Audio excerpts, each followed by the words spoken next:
Excellent. Well, good morning. First off, I want to thank and thank my appreciation, Mr. Blackwell, and all the staff here at the Leadership Institute for all the work in which they do each and every day to preserve and defend conservative values. My name is Zachary Petrizzo, and I'm a campus correspondent for the Leadership Institute's Campus Reform. We have covered countless stories regarding Marquette this year. I recently completed my freshman year, like Mr. Blackwell was saying, at Marquette University, and I must say, silencing conservative ideas is a Marquette administrator's specialty. Unfortunately, this obstructs the learning and enlightenment of others who are interested in seeing a different viewpoint. It also disrupts that of conversation of the important issues of our time. Today, we are joined by Professor John McAdams, whom has not only been a great voice at Marquette University in standing up to the leftist bureaucrats who run the Catholic institution, but has also been a champion for academic freedom across our country. Universities should be a place in which ideas and viewpoints can all flourish. If you disagree with a certain viewpoint, you should turn to debate and dialogue. Expose their viewpoints if you think that they are wrong. Don't turn to firing someone from their job or violence. Dr. McAdams taught American politics, public opinion, voter behavior over his time at Marquette. Before teaching at Marquette University, he taught at Harvard University. Many of McAdams' research interests include congressional elections, social class and politics, the new class, and the death penalty. Publications include in various journals, including the American Journal of Political Science, Journal of Politics, Sociology Quarterly, and the Law of Contemporary Politics Problems, and a book in which is titled JFK Assassination Logic, How to Think About Claims of Conspiracy. Dr. McAdams, a tenured professor at Marquette University, has been a great scholar and pioneer in the research area of the assassination of JFK, written books on the topic, and shares his knowledge with countless students. Marquette University unfortunately took the step to fire Dr. McAdams after he posted a blog regarding a student who wasn't allowed to share his traditional values of marriage in a class.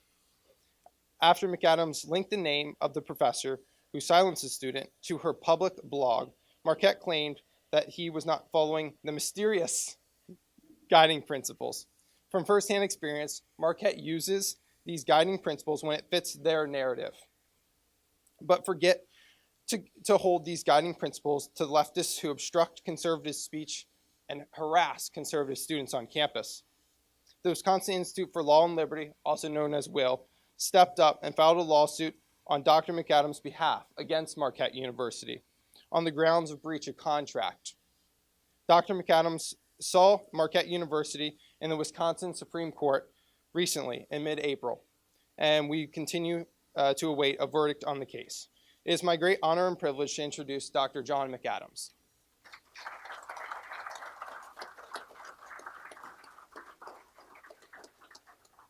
Thank you. Now let me fiddle with the AV for just a second.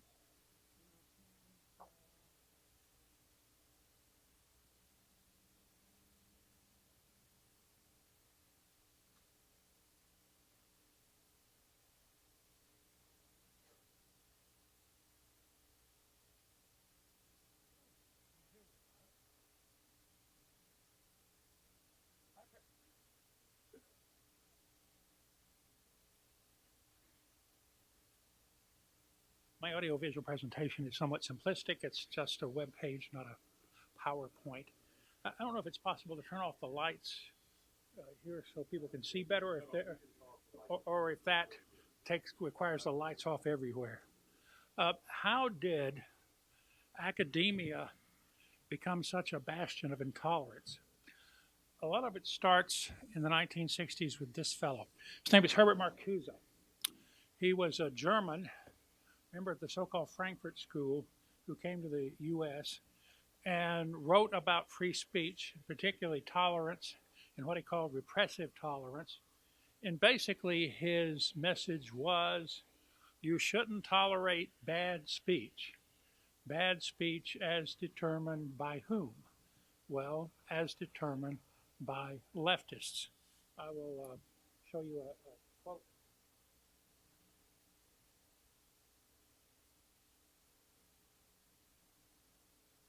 Now, the 1960s was a time when fascism came to American college campuses, but not all campuses, and it didn't necessarily involve a lot of students.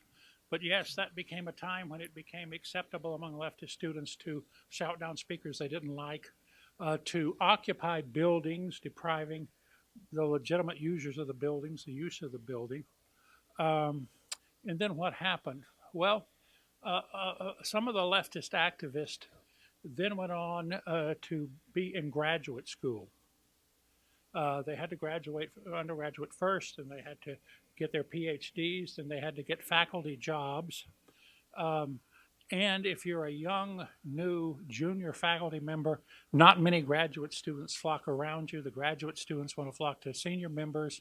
So it took a while for these 60s leftists to begin to influence other graduate students, but eventually they did. And what we have in academia now is sort of the 60s, which after two generations, the 60s mentality has taken over a large part of academia. Now, not all of academia. Where is the politically correct intolerance most common? In the humanities, in some social sciences, with political science being a partial exception and economics being a clear exception, in education and communications.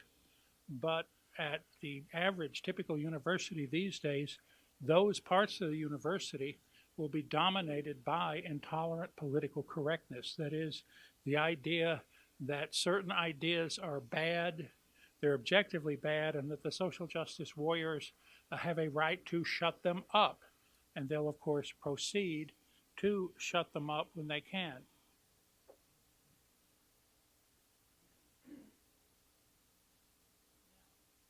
In addition to intolerance on the part of the faculty, you have administrative bloat. That is to say, bureaucrats like to enlarge their bureaucracies. If you're a bureaucrat, the more people who report to you, the more important you are, the more powerful you are. Now, the faculty are not really part of the administrator's bureaucracy. The faculty run their own affairs. So if you want to increase the size of your bureaucracy, what do? Well, you don't create more faculty lines. You appoint more assistant, associate deans, assistant, associate, provost, and vice presidents. And what's a handy excuse to do this?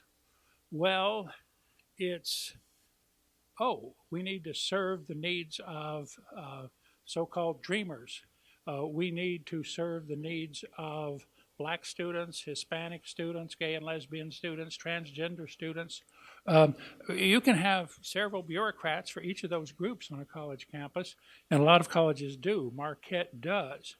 So the natural direction of administrative bloat consists of increasing the bureaucracy that panders to this or that identity group, increasing the number of faculty lines so that students have more courses, smaller classes. That doesn't do it. Increasing student scholarships, that doesn't do it either. So administrative bloat is a big factor. Now, what are some of the manifestations of intolerance on college campuses? Well, one notorious one is speech codes. And lots of colleges have speech codes. You can see a compilation of speech codes on the website of the Foundation for Individual Rights and Education. Marquette has a particularly bad one. I'll put it up here.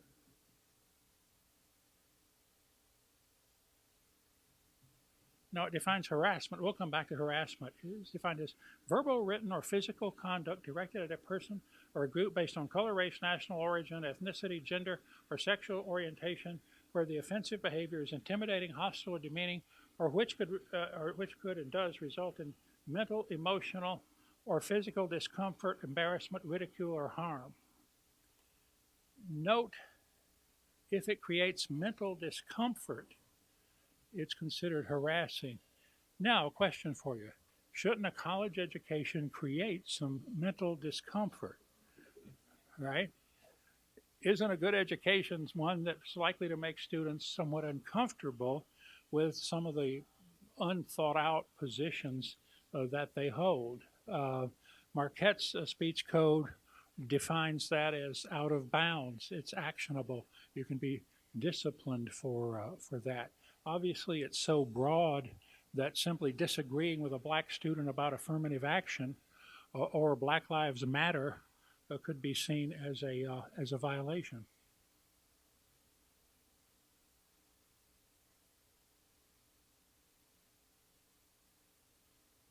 There are lots of lists of words and phrases you're not allowed to say put out by various universities. Well, let me see if I can get one up here.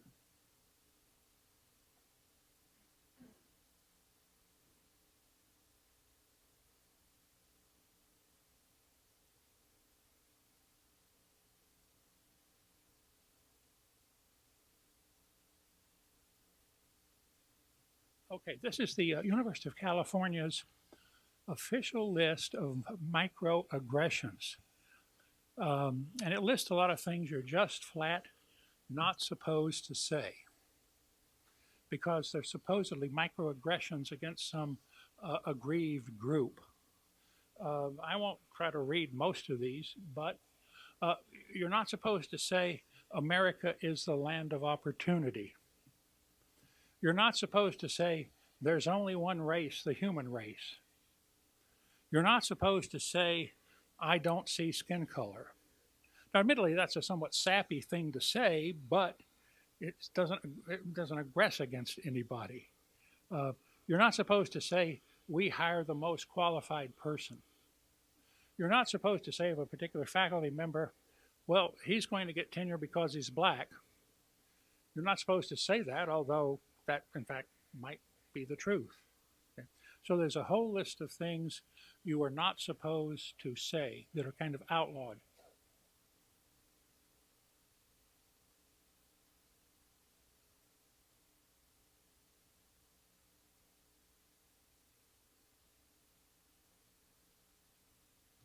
University of Wisconsin-Milwaukee has a similar list of things that are considered out of bounds that you're not allowed to say.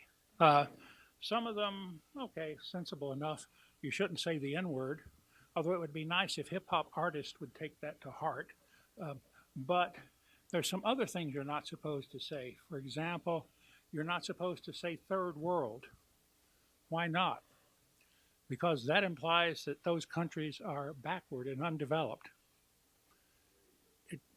It doesn't matter that they are backward and undeveloped and that they want to be like the first world, that is rich, economically developed with a first world infrastructure. You're not supposed to say that. You're not supposed to use the word thug. Let me see if I can find that.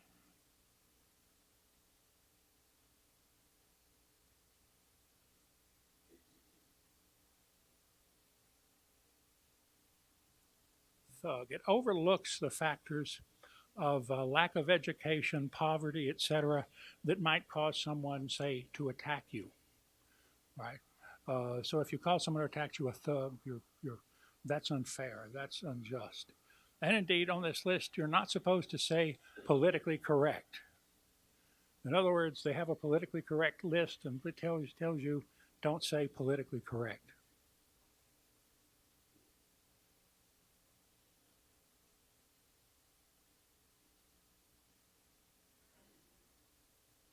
Back to the doctrine of harassment.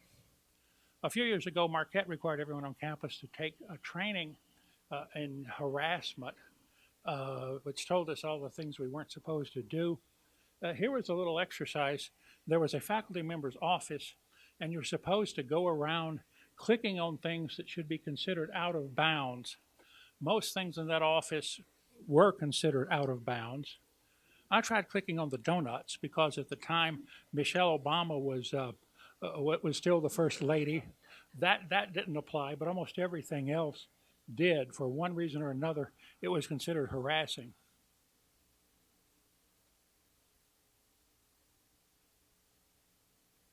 For example, I mean, this is a slide from the presentation. This slide was considered harassing. It noted harassment complaints have been filed against workers who display photographs of their spouses in swimsuits.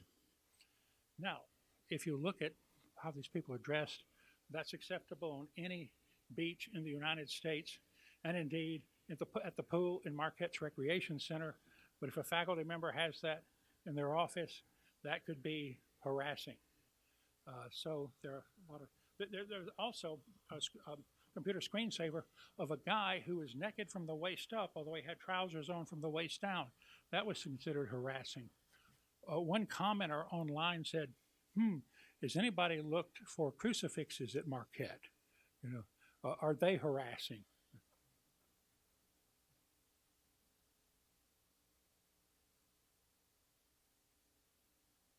Now, probably worse was this. It's two employees who are talking with each other, and they're expressing the fact that they oppose gay marriage. Another employee, the male here, overhears them, and he's unhappy with that. He feels offended and harassed because he's heard someone talking about the fact that they oppose gay marriage. This particular training module made it clear that yes, these two women could be, in effect, disciplined for harassment because they, to each other, expressed a political opinion that someone overheard and disagreed with. It made it clear that this guy here doesn't even have to be gay. It has to be just somebody who disagrees with their political opinion.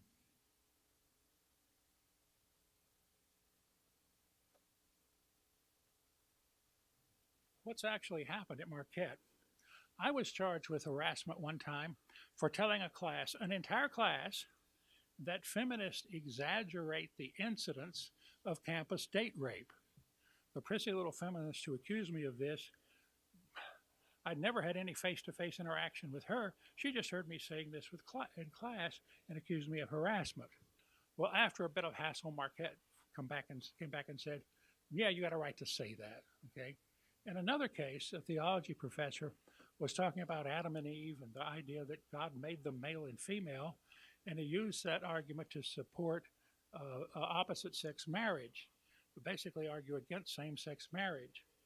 Again, he was reported for harassment. Again, finally, he was told, yeah, you have a right to say that. But I know you've heard the dictum, the process is the punishment. When you can end up in some administrative process just because someone took offense at what you said, that's a very large chilling factor.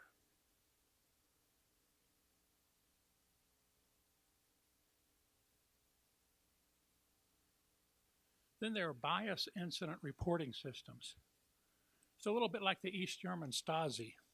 If a student hears somebody say something they object to, they're told to report it, and then campus authorities will deal with it. In one particular case here, from the Foundation for Individual Rights in Education website, a professor was wanting to have a discussion of things like transgenderism and allowed arguments on both sides to be voiced in class. A student who did not like arguments on both sides voiced in class reported this professor, and then the response team that responded to bias incidents went and talked to the professor. The professor said he was playing devil's advocate and like saying things like, is transgender really a thing? But he was told not to do that.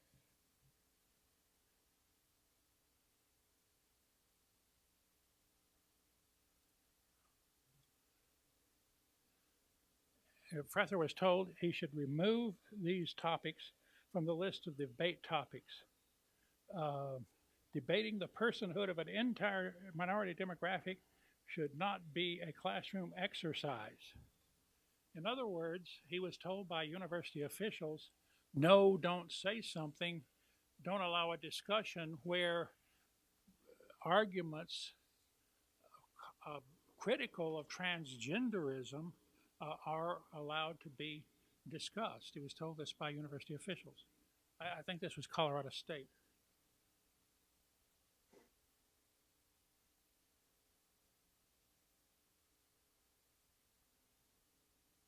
I'll skip one here and go on to the one that Marquette's trying to fire me over. A instructor in a philosophy class mentioned gay marriage very briefly and said, well, I think this is right, meaning there should be gay marriage. And a student came to her after class and said, well, he wanted to discuss that. He wanted some time to discuss it, and he made it clear he opposed gay marriage. He was told some opinions are not appropriate, such as racist opinions, sexist opinions. Do you know of anyone in class who is homosexual? Don't you think it would be offensive to them? You don't have a right in this class to make homophobic comments. In this class, homophobic comments, racist comments will not be tolerated. She invited the student to drop the class, which he did. And of course, I blogged about this, and it went national.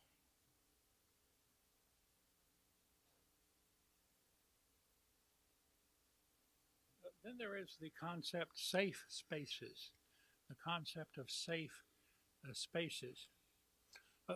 This isn't just the idea that students should be safe from possible physical violence.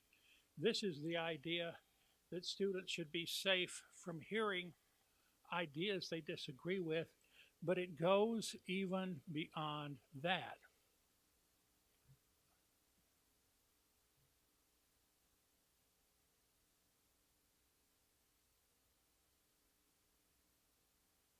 At Brown University, a woman named Wendy McElroy was going to speak, and she's a critic of feminism. The feminists, of course, didn't like that, and they said they needed a safe space. Now, no one was requiring any of these feminists to go attend that talk. It was purely optional. But these feminists said that they felt unsafe simply because someone was on campus expressing arguments that they disagreed with. So a safe space was set up.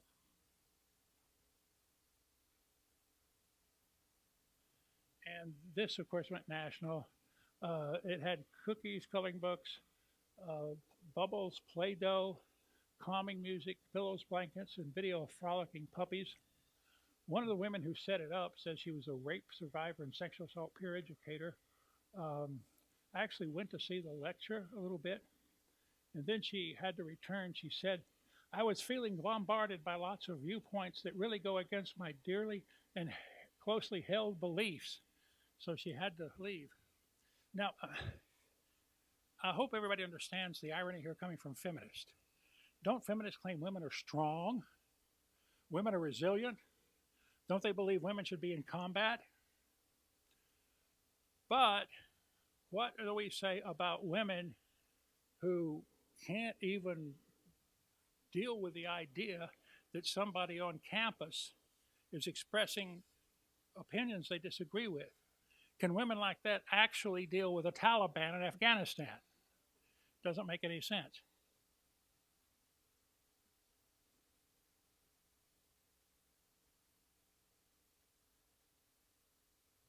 Here are some students at Marquette University who blocked Wisconsin Avenue for a while. They had a long list of demands, all of which were silly, but one of them was that Marquette, when it sends out notices of crime near campus, I think Marquette pretty much has to do that because of the Clery Act. They have considerable exposure if they don't do that. They identify the race of the offender, the person who's robbed or attacked someone near campus. Given where Marquette's located, that person is almost always black. Well, these people don't want, demanded that that not be allowed. That is to say, that Marquette should send out descriptions of the offender without including race. But of course, what's the most important thing if you're going to describe an offender? Well, it would be race. I can't resist talking about November 22nd, 1963, when Dallas police radio said, the suspect in the shooting at Houston Elm is an unknown white male. That was the first thing they said. That's what you do, but these folks wanted that suppressed.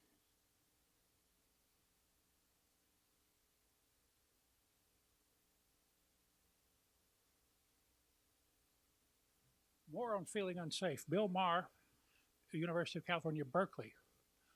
Why Bill Maher? What's the problem with Bill Maher?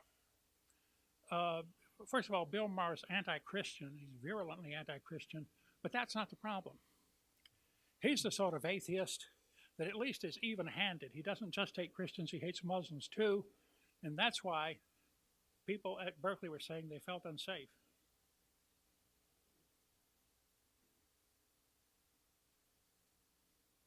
University of St. Thomas, they were going to have a trained camel for an event Wednesday is Hump Day. Some of the Middle Eastern students said having that camel there made them feel unsafe. Now, it was a trained camel. By the way, untrained camels really are unsafe.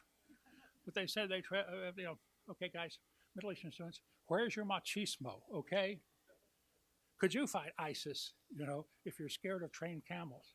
But they said they were unsafe and canceled the event. Same as Cinco de Mayo parties. Some of the Mexican students objected to Anglo students, for example, taking shots of tequila and saying things like Cinco de Drinko. And the Mexican students, rather than chuckling a bit at how silly that is, they claim to actually feel unsafe.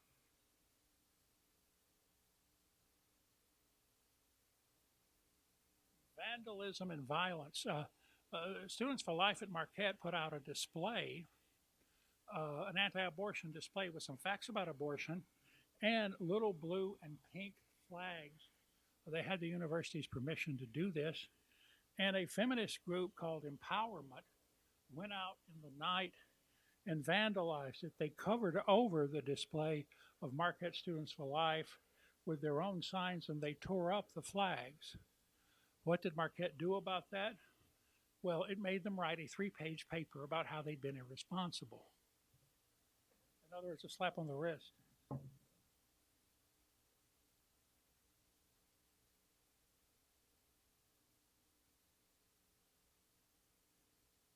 Cultural appropriation. Here's a screen capture from YouTube. The late B.B. King jamming with Eric Clapton. Clear example of cultural appropriation. Blues is black people's music. What does B.B. King think about that? He's fine with it, right? He gets to jam with Eric Clapton. He likes that fine. But what does he know? I mean, he's only the greatest of all bluesmen. What does he know compared to your English professor or your philosophy professor? By the way, if we're going to outlaw cultural appropriation, should blacks be forbidden to sing opera or to be conductors of major symphony orchestras? Think about that.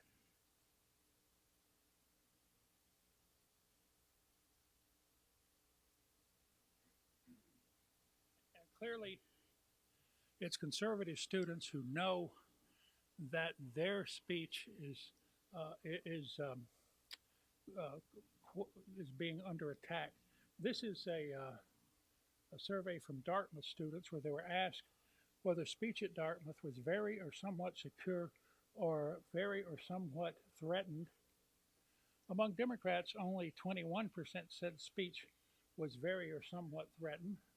Their speech, the Democrat speech, is not threatened at all, but 69% of Republicans. So they know what the climate is. They know that they're the ones who are the targets of the suppression of speech.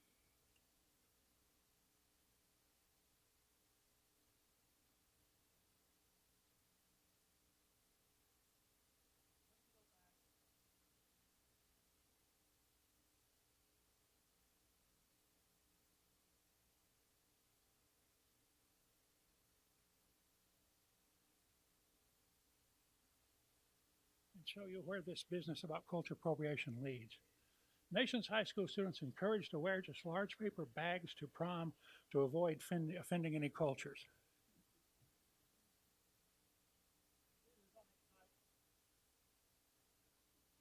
Called the Babylon Bee.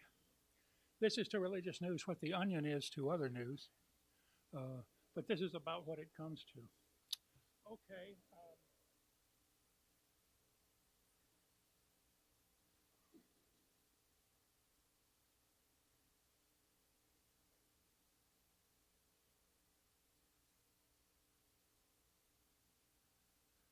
I'm about out of time, but so let me say quickly, as people in this room know, how do you fight this? Well, you fight it with publicity. And that's what I've been doing in my blog. That's what Zach's been doing with campus reform. I did a blog post about something called the FemSec seminar. It was a seminar at Marquette where the women involved, FemSex is short for feminine sexuality, with the women involved were required to create a piece of erotica, that means pornography, have a non-judgmental discussion of prostitution, abortion, and pornography. It specified non-judgmental, and color pictures of female genitalia in the C-word coloring book. That actually exists. You can find it on Amazon. Those are the kinds of activities.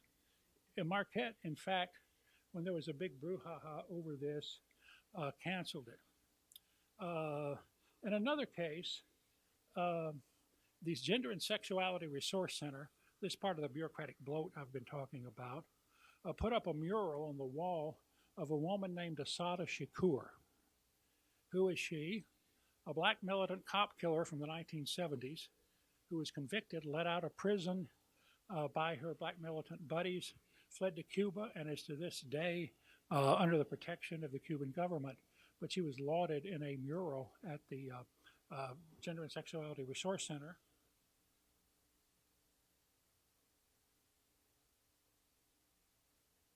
Then there was the case where Marquette in late November announced the lighting of a tree. What kind of tree? They didn't say. In context, it was clearly a Christmas tree, but they wouldn't say it was a Christmas tree. I put out a blog post on this Sunday night. The Conservative Talk Radio in Milwaukee on Monday morning was all over it. And by Monday afternoon, Marquette was sending out all kinds of announcements about their Christmas tree lighting. I, however, remember when you see something embarrassing on the web, do a screen capture, save the image. So I had the screen captures. No, it was only after they got chewed out about it that they did. And of course, there are a number of media outlets, including Campus Reform, that specialize in this kind of thing.